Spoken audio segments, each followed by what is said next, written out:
በቃ ያ የሚንቀሳቀስበት ሰዓት ወረቡ ሲደርስ ሲያሸበሽቡ ያም ደግሞ ምስጋናቸው እንደተቀበለ ለመግለጽ ይንቀሳቀሳል። ስለዚህ ካህናቱ ወረቡን በሚወርቡ ሰዓት ላይ ካህናቱ ይንቀሳቀሳሉ። በዛ ሰዓት ላይ ወዝ ይወጣል አይደል? ከሰውነታቸው ወዝ ይወጣል ሳይሆን ይሄ ወዝ የሚወጣው የእመቤታችን ስላድኖ አለ ነው ቆይ የካህናቱን ያልኩት ካህናቱ ወዝ ይወጣቸዋል አይደል ከሰውነታቸው? ካህናቱማ ሰው አይደሉ? አዎ ሰው ናቸው፣ ወዝ ይወጣቸዋል። እና የመርቆሬዎስስ ስዕለ አድኅኖ ሲንቀሳቀስ ወዝ አይወጣው? ወዝ ይወጣው የሚል አልሰማውም። ደነነ ስል ከመኦሆ ዘይብል ወይም ተንቀሳቀሰ እሺ እንደማለት እንደዚህ ተቀብያቸዋለሁ እንደማለት አንገቱን ነቅነቅ አደረገ የሚል ነው ያለው። እንግዲህ ተጽፎ ያለው እሱማ ለማን ነው? ለነዛ ሁለቱ መነኮሳት ነው። እሱ እነ ባስልዮስ ነው ማለት ነው። ጎርጎርዮስና ባስልዮስን እሱ እዛ በአባ ጊዮርጊስ ዘጋስጫ ገድሉ ላይ አለ፣ ድርሳኑ ላይ ማለት ነው። እና ይህን አሁን ደነነ ስዕል የሚለውን ሲያሸበሽቡ እነሱ ሲያሸበሽቡ ከዚህ ወዴት ነው? ወደ ደብረ ብርሃን ወደታች ያለው ነው። ሂዶ ማየት ነው። በቃ እንዴት ይሆናል ከማለት ሂዶ ማየት እኮ ይቻላል እኮ። ምን ችግር አለ? አይ አይተነዋል እኮ በቪዲዮም አይተነዋል። እኛ እዛም ድረስ መሄድ አይጠበቅብንም፣ ግን ሄደን አይተነዋል። ኤኒዌይ ዘይት ያፈልቃሉ፣ ወዝ ያወጣሉ፣ ወተትም ያፈልቃሉ። ያውቃሉ አይደል? ወተት ስለሚያፈልቁ ነው ጡት እንደውም እና አባ ጊዮርጊስ ዘጋስጫ ሁሉ ከስዕሏ ነው ጡት የጠቡት አይደል?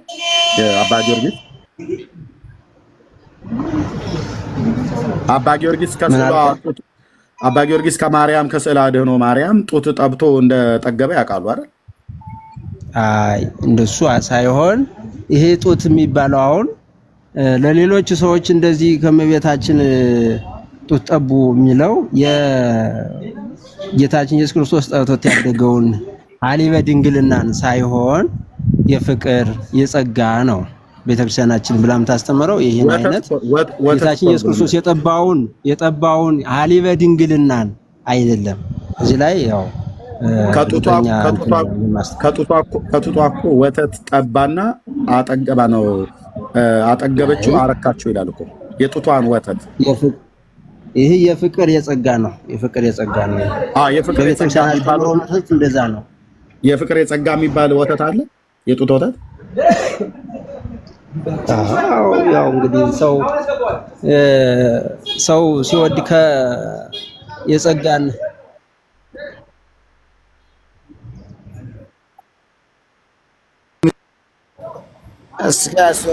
እንደዚህ አይነት እንደምታውቃቸው እረዳለሁ፣ ግን ሰው የለም ማለት ነው ቤቱ። አይ ችግር የለውም መርጌታ ችግር የለውም። ገና ጎንበስ ቀና ማለት ግን ኤርሚዬ፣ ጎንበስ ቀና ማለት ግን ይችላል አይደለ መርጌታ? አይደል? አሁን ከጠቀሱት ማለት ነው እኮ። ምን ማለት ደነነ ስዕል አይደለ ያሉ ቅድም? አዎ። እና ጎንበስ አለ አይደለም? አይደለም እንደሱ አላልኩም እኮ። አሁን ሽቦታቸውን እንደተቀበል ቀደም እኮ አሉ እኮ ሽቦታቸውን ሲቀበልላቸው ደነነ ስዕል ብለው ሲዘምሩ ይንቀሳቀሳል ስዕሉ አልኩኝ። ይሄን ደግሞ ሄዳችሁ ማየት ይቻላል። ስዕሉ ነው እኮ ደነነ የሚለው አይደለም እንዴ?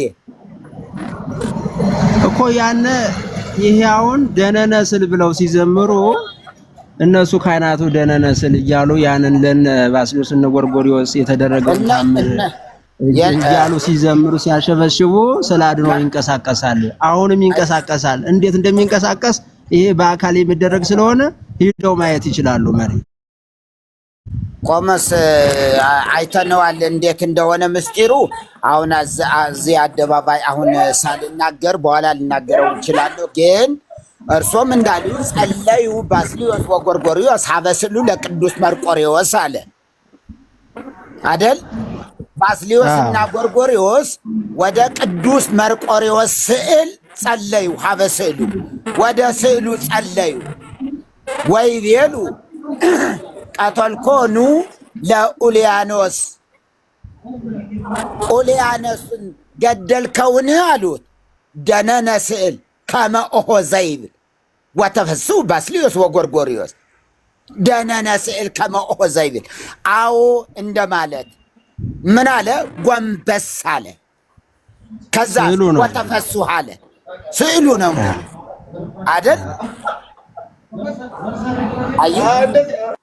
ውጤቱ ወተፈስሑ ቆይማ ወተፈስሑ ባስልዮስ ወጎርጎርዮስ የሚል ጎርጎርዮስና ባስልዮስ ወደ ስዕሉ ጸለዩ ከዛስ ቀተል ኮኑ አሉ ገደልከውን ገድለኸዋል ወይ ሲሉት ደነነ ስዕል ከመ ኦሖ ዘይብል አዎ እንደማለት ደነነ ጎንበስ አለ ይላል ጎንበስ አለ ስዕል እንደዚህ ጎንበስ ቀና ይላል ወይ ነው አሁን በእርግጥ እንደሚታወቀው በኦርቶዶክስ ቤተክርስቲያን እንባዋን አፈሰሰች ደም አለቀሰች ምናምን ወተት ጠጣች እንዲህ አይነት ነገር አለ ከለሯ ተቀያየረ እንደዚህ አይነቶች አሉ ግን ይህን እንዲህ አይነቶቹን አይ ትክክል አይደለም ብለን ብንሄድ ለእግዚአብሔር ቃል ታማኞች ብንሆን ለእግዚአብሔር ቃል ሐዋርያት ለተሰውለት አዩ ቤተ ክርስቲያን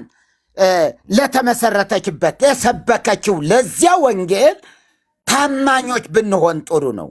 አንድ ምሳሌ ጠቅሼ ልጨርስ። ለምሳሌ ቅድም ኢየሱስ ክርስቶስን ወተት ጡቷን ስታጠባው አየ አይደለም አገኛት። ስላገኛት እሱም ደግሞ ጠባ። ራእይ አይደለም ይሄ። እሱም ራሱ ደግሞ ኢየሱስ ይጠባው የነበረውን ጡት ቀባል። ያማልዳል ቢባልስ በጭራሽ አይቀበልም። ጡት ጠባ ሲባል አዎ አሜን ብሎ መቀበልና ይሄ ሁሉ ስለሚከብድ እና ውሸት የሆነውን ትክክል አይደለም ብንል የተሻለ ይሆናል ብዬ ነው የማስበው። የኔ ወንድም ሁሉት አሁን ታምር ያናውን ያሉቱ ጸለዩ ባስልዮስ ወጎርጎርዮስ አበስሉ ለቅዱስ መርቆሬዎስ ቀተልኮኑ ለውሊያኖስ ብለው ሲጠይቁት ደነነ ስዕል ከመ ኦሖ ዘይብል አዎ እንደማለት እንደዚህ አንገቱን ነቀነቀላቸው ይላል። ይሄ ተአምር ነው እንጂ እንደኛ እንደምናስበው ወይም እንደሰውኛ አይደለም ነው እያልን ያለነው። ተአምር ከሆነ ደግሞ መሆን ይችላል። በቃ አንድ ልትረዱ ትችላላችሁ። በመጽሐፍ ቅዱስ ተመዝግቦ ያለው በመጽሐፈ ሁለተኛ ነገሥት ላይ የኤልያስ ነው የማን ነው በድን ሙቱን ያስነሳው ማለት ነው። ይሄ ተአምር ከሆነ ይሆናል ነው። ተአምር ካልሆነ አንድ ሰው ዝም ብሎ ተነስቶ መሬት ተነስቶ ማድረግና መሆን አይችልም።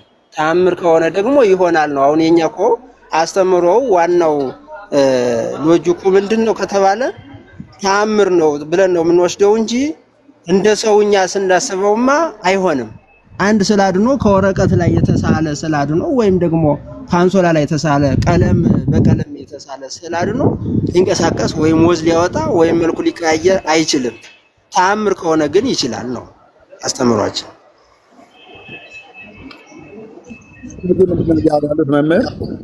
ጡት ማጥማቷም ተአምር ነው። ከስዕሉ ወዝ መውጣቱም ተአምር ነው። ወተት ማፍሰሱም ተአምር ነው ብለው የሚሉት ሁሉ በሱ እይታ እንድትረዱት ነው። እሺ፣ ስለዚህ ማርያምን በተአምር ነው ማለት ነው። አባ ዮሐንስ ዘጸገሮን ጡት እያጠባች ያሳደገችው በተአምር ጡት ነው። የጡት እናት ያደረጋት እንደሱ ካልሆነማ ታዲያ አሁን እመቤታችን ከሞተች ስንት ዓመት ሆነ? ጌታችንም ካረገ ስንት ዓመት ሆነ? እንደሱ ካልሆነማ እንዴት ብሎ ሊሆን ይችላል? ስለዚህ ሲጠባ ያደገው ያገኛት ሁሉ ውሸት ነው ማለት ነው። ውሸትም ሳይሆን ተአምር ነው ወንድሜ። ይኸውልህ እኔ እኮ እያልኩት ያለው ይሄ ነገር ሊሆን የሚችለው በተአምር አግኝቷት ነው አይደል? እንደዛ ነው። በተአምር አግኝቷት ማግኘቷ ሲያገኛትም ተአምር ነው። ስታጠባውም ተአምር ነው። ስትስመውም ተአምር ነው። ሁሉም በተአምር ነው። አንድም ጋድ የሆነ የለም። አዎ እንደዛ ነው እንጂ በግልጽማ እንዴት ብሎ ሊሆን ይሄ አሁን ይሄ ሆነ የሚባለው በግልጽ የምትታያቸው ጊዜ አለ ተብሎ ይነገር የለ እንዴ? በደብረ ምጥማቅ ማርያም በግልጽ በትታያቸው ጊዜ አይደለም ለክርስቲያኖች፣ ለሙስሊም፣ ለእስልምና ወገኖች ሁሉ ትታያቸዋለች ተብሎ የተጻፈው ያስታውሱታል አይደል? ታምረ ማርያም በደብረ ምጥማቅ። አዎ በራእይ የምትነጋገራቸው ጊዜ አለ። ይኸው ይበልልህ ነበር። በራእይ የምትነጋገራቸው ጊዜ አለ፣ በግልጽ ደግሞ የምትነጋገራቸው ጊዜ አለ። በጋድ መጣ ማለት ነው። ያ ለሙስሊሙም ለክርስቲያኑም በደብረ ምጥማቅ ለ5 ቀን የሆነው ተአምር ነው። ያንም ያም እንደዛው 5 ቀን የሆነው ተአምር። ስለዚህ በግልጽ ታይታው አይደለም ታዲያ ለአባ ዮሐንስ ዘጸገሮ ያጠባችሁ አያት እያለ እኮ ቢያትም ታዲያ በተአምር ነው እንጂ አገኛት አገኛት ይላል።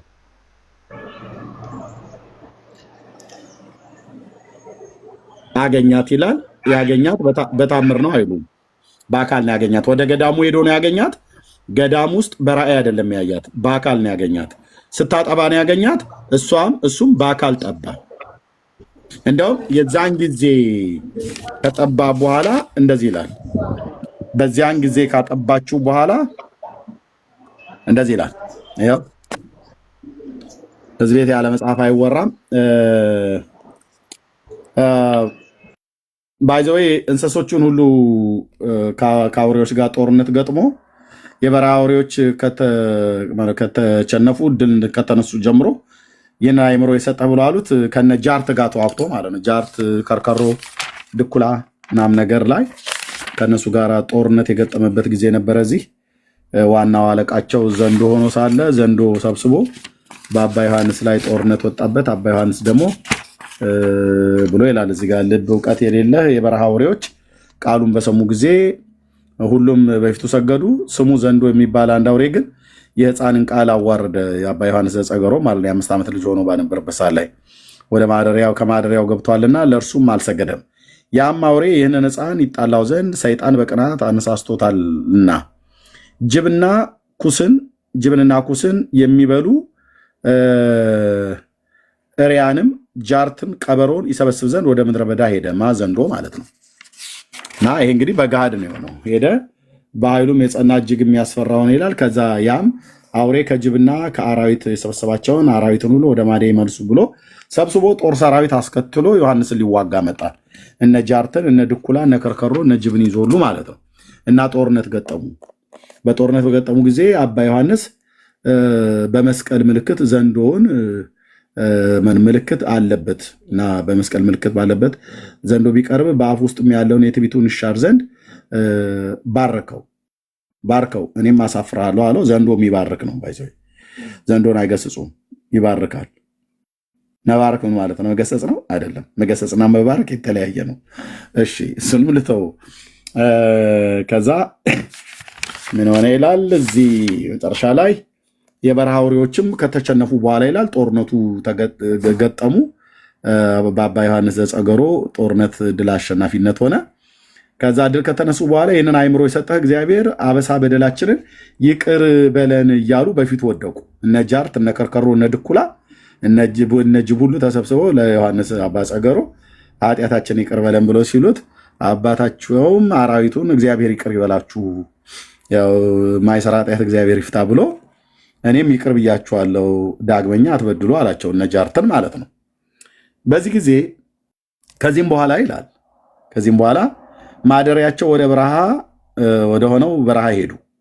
ከዚያስ የእመቤታችንን ጡት ከጠባ ጀምሮ 3 ዓመት በእመቤታችን ማርያም ጣዕም እህል ሳይበላና ውሃ ሳይጠጣ ኖረ ይላል። ከጠባ ጀምሮ የት ነው የጠባው? ገዳም ውስጥ አግኝቷት የ5 ዓመት ልጅ በነበረ ሰዓት ላይ እና የ5 ዓመት ሕፃን ልጅ ሆኖ ነው ከአራዊት ጋር ጦርነት የገጠመው። በድል ዘንዶውን ባርኮት አሸነፈው እና ከዛ ደግሞ ያኔ ከጠባ ጊዜ ጀምሮ እህል በልቶ ውሃ ጠጥቶ አያውቅም ነበር እና ሳይበላና ሳይጠጣ ኖረ ይላል። አንዴ በጠባው ጡት 3 ዓመት ሙሉ ኖረ ይላል። ይህንንም እንዲይዙልን ይሁን ማለት ነው። እሺ ይህም ብቻ አይደለም። የመጽሐፉ ጉድ በዚህ ቢያልቅ የሁላችን ወደ ቤት በተበተንም ነበር። በዚህ ብቻ አያልቅም።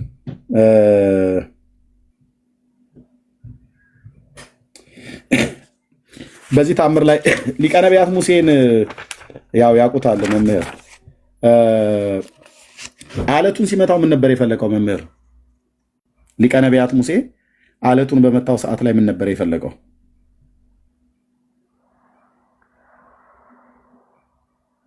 መምህር ከኔ ጋር ነው?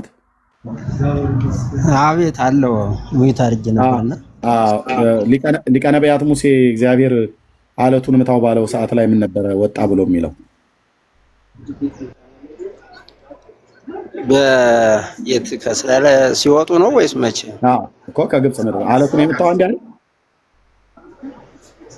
እኔ በደንብ ያላስታወስኩትም። እሺ በምድረ በዳ ሙሴ ብዙ ታምራት አድርጓል። በትሩን ሲጥል እባብ ሆነ፣ ሲያነሳው በትር ሆነ፣ ታምር አድርጓል። እሺ አለቱን አንድ ጊዜ እንትን ውሃ እያፈለቀ እኮ አንድ ጊዜ ምታው አለው። ሲመታው ምን ነበር የወጣው? እንዳልሳሳት ብትነግረኝ ችግር የለውም። ውሃ ነው የወጣው። እሺ እና ሁለተኛም ሄደ ተናገረው ብሎ ሲለው መልሶ ሲመታው ሁለት ጊዜም ቢመታው ውሃ ነው የወጣውና ከብቶቻቸውም እነሱ ሙሉ ጠጡ ማለት ነው። እና ይከተላቸው ከነበረው አለት ጠጥተዋል። ያ ማለት ክርስቶስ ነበረ ብሎ ቅዱስ ጳውሎስ በቆሮንቶስ መልእክቱ ላይ ያንን ይጽፈዋል ማለት ነው። እዚህ ግን ምን ይላል በእናንተ መጽሐፍ ላይ? ሙሴም እግዚአብሔር እንዳዘዘው የቸርነቱን ምልክት አየ፣ ሰማ። ድንጋይንም ይይዝ ዘንድ ወደዛች ወንዝ ሄደ። ያንንም የአለት ድንጋይ ከሁለት ከፈለው፣ በውስጡም መንታ ሆኖ የበቀለ ቡቃያ ተገኘ ይላል። የቱ ጋር ነው የተጻፈው መምህር?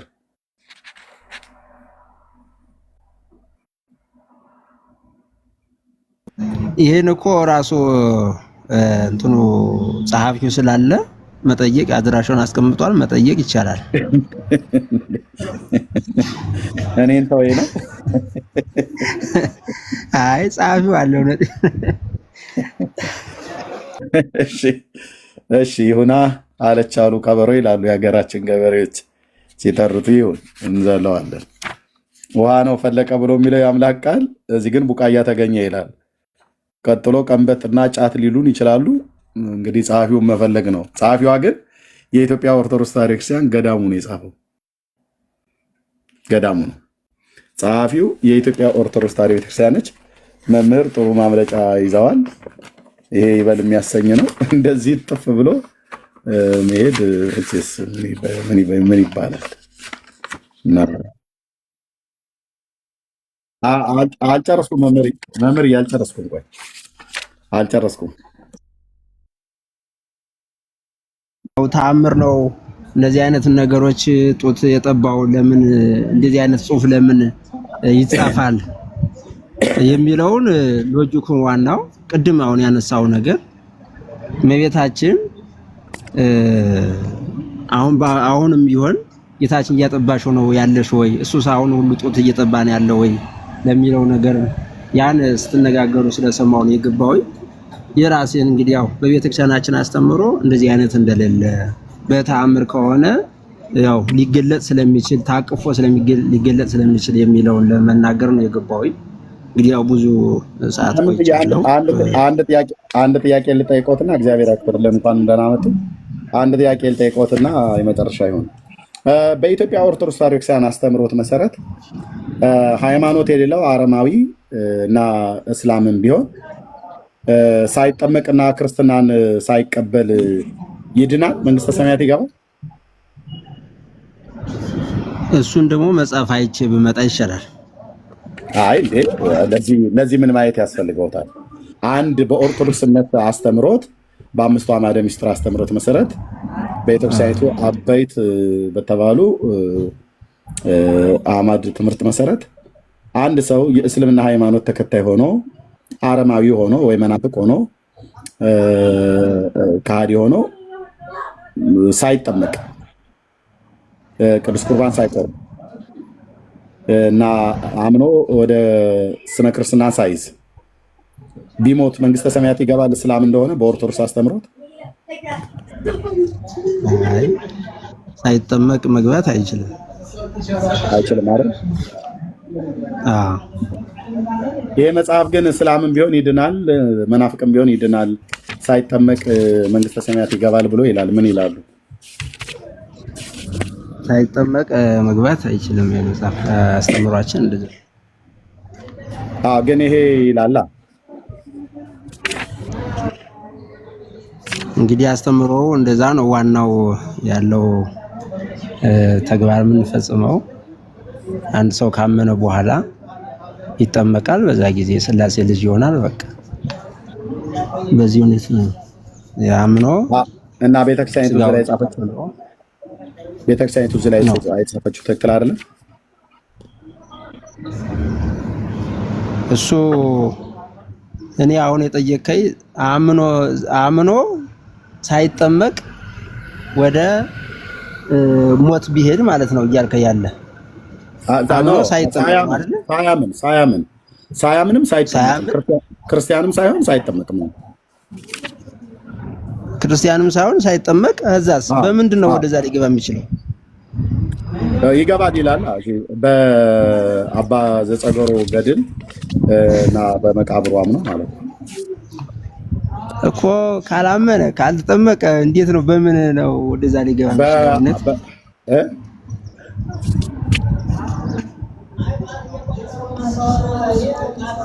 በዮሐንስ ጸገሮ ገድል አምኖ ነው። በገድሉ ስላመነ እንግዲህ እሱ እኔ እንደሱ ሳይሆን ሰው አምኖ ተጠምቆ ምን እንደሚል ላሳየው መምህር። ገጽ 248 ቁጥር 63 ላይ እሺ ቆላ አነባለሁ። አባታችን ክርስቲያንም ቢሆን ያልተጠመቀ አረማዊም ቢሆን በምድር ላይ ስሜን የጠራ መታሰቢያን ያደረገ ይላል።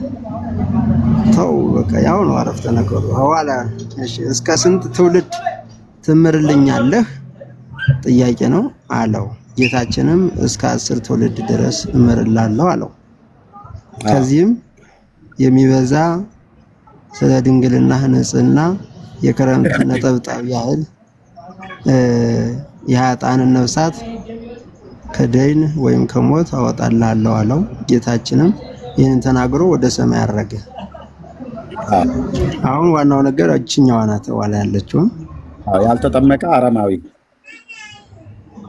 ክርስቲያንም ቢሆን ያልተጠመቀ አረማዊም ቢሆን ይላል።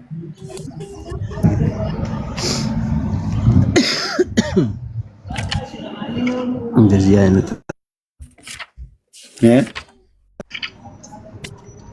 አምኖ ተጠምቆ ነው። ያው ያልተጠመቀ አረማዊ በስመ ገድለን አንብቦ ወይም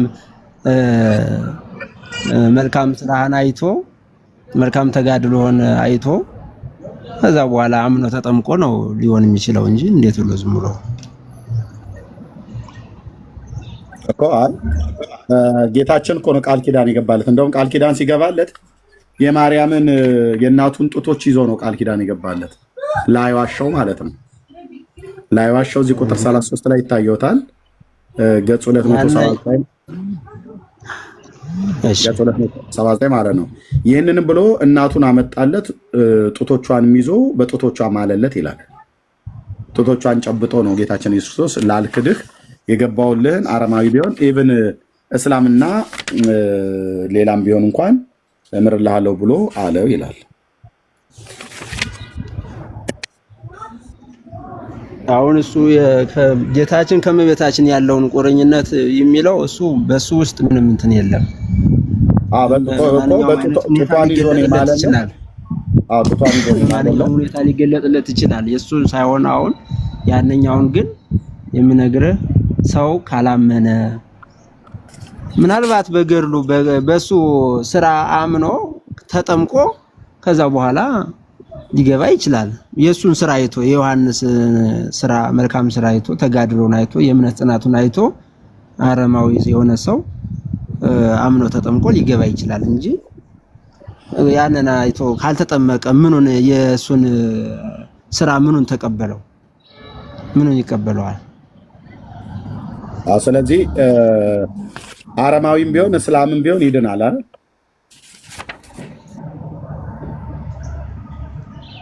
ካመነ ከተጠመቀ ነው ሊድን የሚችለው። ሳይጠመቅና ሳያምን እንደሱማ መቼ እሱ እኮ ካመነ በገድል በታምራትህ ያመነ ነው እኮ። ካመነ ደግሞ አምኖ ተጠመቀ ማለት ነው። ያንን ገድሉን ታምራቱን አይቶ ካመነ ማለት ያው ተጠመቀ ማለት ነው። ያላመነና ያልተጠመቀ ሰው እሺ ገነት መግባቱን እሺ ይቅር፣ ቤተክርስቲያን መግባት ይችላል? እስላም ቢሆን ንዑሰ ክርስቲያን ቢሆን አጠቃላይ ቤተክርስቲያን መግባት ይችላል? ሰው እስላም ሳይጠመቅና ሳያምን ቤተክርስቲያን መግባት ይችላል? በኦርቶዶክስ ሃይማኖት ይጠመቅ ይመጣል እንጂ እሱ ምን ሊያደርግ ይመጣል? ምን ያደርግ? መግባቱ መውጣቱ እኮ አይደለም ትርጉሙ እኮ።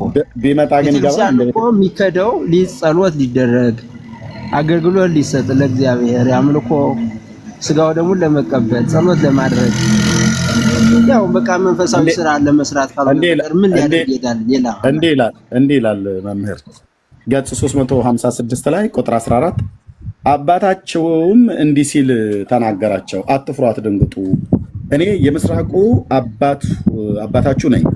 ይህች ቀን የፍልሰቴ በዓል ሆናለችና የተከበራችሁ ልጆች ሁላችሁ ልጆቼ ሆይ ወደ እናንተ መጥቻለሁ። የፍልሰቴን ተአምር እንድታዩ አማኞች ሁሉ እባርክና ቀድስ ዘንድ በዚች ቀን እግዚአብሔር ክብር የሰጠኝ የዚችን ቀንም ታላቅ ሆነች። በዚችም የመቃብሬ ቦታ በመታመን ተቀምጦ ያለ እንቅልፍ ያደረውን ጌታ ኢየሱስ ክርስቶስ እምርልሃለሁ አለኝ። ልብ በለው ቀጥሎ የሚናገረውን በምግባር ወንጀለኛ የሆነ ክርስቲያን ቢሆን ውሻና ነጣቂ ተኩላም ሙስሊምና መናፍቅም ቢሆን ከትእዛዜ የራቁ የክርስቲያኖችና የእስላሞችን ነፍስ ሁሉ እምርልሃለሁ አለኝ ይላል። ይህንንም ብሎ ከሱ ተሰወረ ይላል። እስላሞችም ቢሆን ይማራሉ፣ መንግስተ ሰማያት ይገባሉ። መናፍቅም ቢሆኑ ይማራሉ፣ መንግስተ ሰማያት ይገባሉ። በምን ነው ማመን የሚጠበቅባቸው? በክርስቶስ ኢየሱስ በጌታችን ከቅድስት ድንግል ማርያም ሰው ሆኖ መወለድ ብቻ አይደለም ማመን የሚጠበቅባቸው በዘርአ ብሩክ የመቃብር ቦታ ማለት በዮሐንስ ዘጨጌ የመቃብሩ ቦታ ማለት ነው። የእስላሞችም ነፍስ ሁሉ እምርልሃለሁ አለኝ ይላል። እስላሞች ሁሉ ይማራሉ። በአብ ወልድ መንፈስ ቅዱስ ማመን አይጠበቅባቸውም። በኢትዮጵያ ኦርቶዶክስ ተዋሕዶ ቤተክርስቲያን አስተምሮ መሰረት ማለት ነው።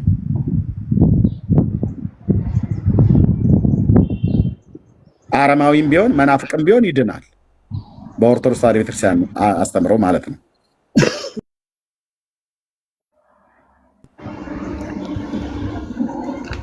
መምህር ይሰማል። በደንብ ለመሰማት የተነጋገርነው ዙሮ ያው ቅድም የተነጋገርነው ነገር ነው። ሰው የቅዱሳን ስራ አሁን ይገላት በአጠቃላይ በእኛ ቤተክርስቲያን አስተምሮ መሰረት ገላት ድርሳናት ለሰው ልጅ አራያ ማንን ታደርጋለህ ተብሎ አንድ ሰው እንትን እንደሚባለው ለዛ ሰው ለበጎ ስራ የሚነሳ ለጸሎት ሙስሊሞችም ቢሆን እኮ የሙስሊም ሰዎች ነፍስን እምራለሁ ብሏል ጌታችን። ጡት ይዞ ነው ጡቱን የእናቱን ጡት እንደዚህ ይዞ ነው የማለለት፣ በጡት ነው የተማለለት መጽሐፋችን እንደሚናገረን።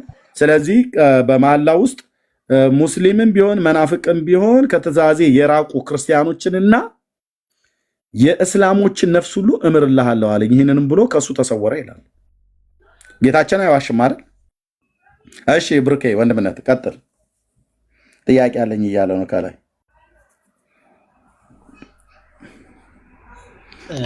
በተደጋጋሚ ስለሰማቸው ነው ጌታ ህሩይን ማለት ነው። በእኛ ቤተክርስቲያን አስተምሮ ስለሚሉ በተደጋጋሚ የእርሶ ቤተክርስቲያን የት እንደሆነ ቢነግሩን መምህር።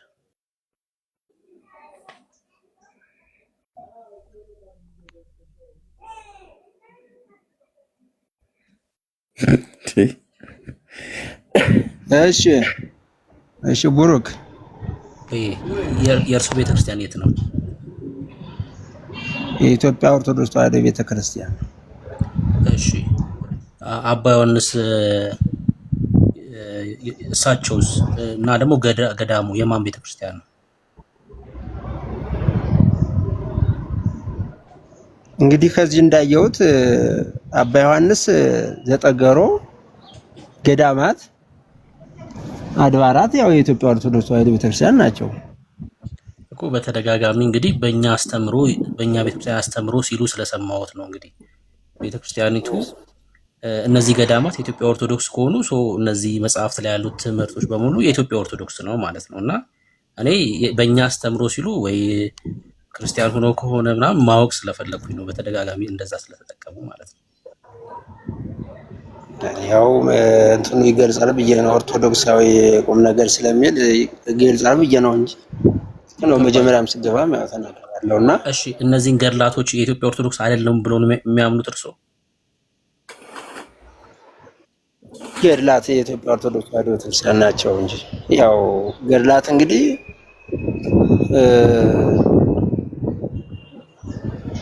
በፊት ተሰንደው የተቀመጡ ከብራና የመጡ አሉ። ዝም ብለው በቅዱሳን በአንዳንድ መምህራን የቆዩም አሉ፣ የሚጻፉ አሉ። እና እነዚህ ሲጻፉ ያው መሰረቱ መጽሐፍ ቅዱሳዊ ሐሳቡ መጽሐፍ ቅዱሳዊ ከመጽሐፍ ቅዱስ የማይቃረን ከመጽሐፍ ቅዱስ የማይወጣ ከቤተክርስቲያን አስተምሮ የማይወጣ ሆኖ ያው በቤተክርስቲያናችን እንደ አርአያ የቅዱሳንን ገድላት ጽናታቸውን መንፈሳዊነታቸውን የምናይበት የምንሰማበት ሆኖ ያው እነዚህ ደግሞ አዋልድ እንላቸዋለን። አዋልድ ማለት ልጆች የምን ልጆች ካልን ከመጽሐፍ ቅዱስ ተመንዝሮ ይወጡ የዛን ሐሳብ ይዘው በዛ መሰረት ቅዱሳን ያደረጉትን ስራ የሚናገር ነው እንጂ ከዛ የተለየ ወጣ እንትን የለውም እናምናለን። እሺ ያ ከሆነ በእኛ ቤተክርስቲያን አስተምሮ የሚለው ንግግሮች ስህተት ነው ማለት ነው። የመጀመሪያው እሱ እንዲታረም ነው። ምክንያቱም እነዚህ መጽሐፍት የኢትዮጵያ ኦርቶዶክስ ከሆኑ ከመጽሐፍ ቅዱስ የተቀዱ ናቸው ብሎ የሚያምኑ ከሆኑ በቃ የቤተክርስቲያኒቷ ትምህርቶች ናቸው ማለት ነው። እሱን ማንሳት ስለፈለኩ ነው። ሁለተኛው ሐሳብ ግን ከመጽሐፍ ቅዱስ የማይቃረኑ ሲሉ ሰምቻለሁ። አሁን ለምሳሌ አሁን ኤርሚስ ያነበው የነበረው መጽሐፍ ላይ ሙስሊም የሆነ ሰው በአቡነ ጨጌ ኪዳን እንደሚድን ይናገራል። ይሄ ከመጽሐፍ ቅዱስ ይጣረሳል ወይስ አይጣረስም? አሁን ይኸውልህ ቅድም ተናግሬዋለሁ። በአጠቃላይ ገድላትና ድርሳናት ሲባል በቃ በመንፈሳዊ ማለትም በዚህ በተአምር የተሞሉ ናቸው። በተአምራት ሊደረጉ የሚችሉ በዛ መካከል አሁን ከምንሰማቸውም ከምናያቸው መጻሕፍትም በእኛ አእምሮ ሊሆኑ የማይችሉ አሉ እያልኩኝ ነው። አሉ እናያለን፣ እንሰማለን። ይህን ደግሞ እንደኛ ሐሳብና እንደኛ እንደ ስጋዊ ካሰብነው ሊሆን አይችልም። እሺ ተአምር ነው ካልነስ ይሆናል። ይሄ ነው የኔ ሐሳብ። ጥቅሉ በአጠቃላይ እንደዚህ ነው። በቃ ገድላትና ድርሳናትን የምንወስዳቸው በዚህ ሁኔታ ነው እንጂ እንደዚሁ በእኛ ሐሳብ አቅጠንን ከወሰድናቸው ልክ ሊመጡ አይችልም ነው። እሺ ጥያቄውን መቀየር እችላለሁ። በነገራችን ላይ ተአምር እንኳን ቢሆን ከመዳን አንጻር ምንም ከእግዚአብሔር ሐሳብ የወጣ ተአምር ሊኖር አይችልም እዚህ ምድር ላይ። እግዚአብሔር በልጁ በክርስቶስ ኢየሱስ ብቻ መዳን እንደሆነ ስለነገረ ከዛ ውጪ የሆነ የመዳን ተአምር ሊኖር አይችልም መጽሐፍ ቅዱሳችን እንደሚነግረን። ግን እንደዚህ ልጠይቁት፣ እነዚህ ገድላትና ድርሳናት የሰው የልብ ሐሳብ ናቸው ብለው ያምናሉ እርሶ? ወይ ደግሞ የልብ መሻት ተረት እንደዚህ ነው ብሎ ነው የሚቀበሏቸው እነዚህ መጽሐፍቶች? እነዚህን ገድላት ድርሳናት እንደነገርኩ ገድላት ድርሳናት በመንፈሳውያን ሰዎች የሚጻፉ የተጻፈውም እንደዚሁ ያው ተአምር ነው ብለን የምናምን ነው። ጥያቄ የሰዎች የልብ ፍቃድ የልብ መሻት ነው ወይስ የእግዚአብሔር ሐሳብ ናቸው ነው ጥያቄ። አሁን ለምሳሌ የዮሐንስን ገድል የጻፈው ሰውዬ ዮሐንስ የተባለው ካለፈ በኋላ ነው። በእግዚአብሔር ምሪት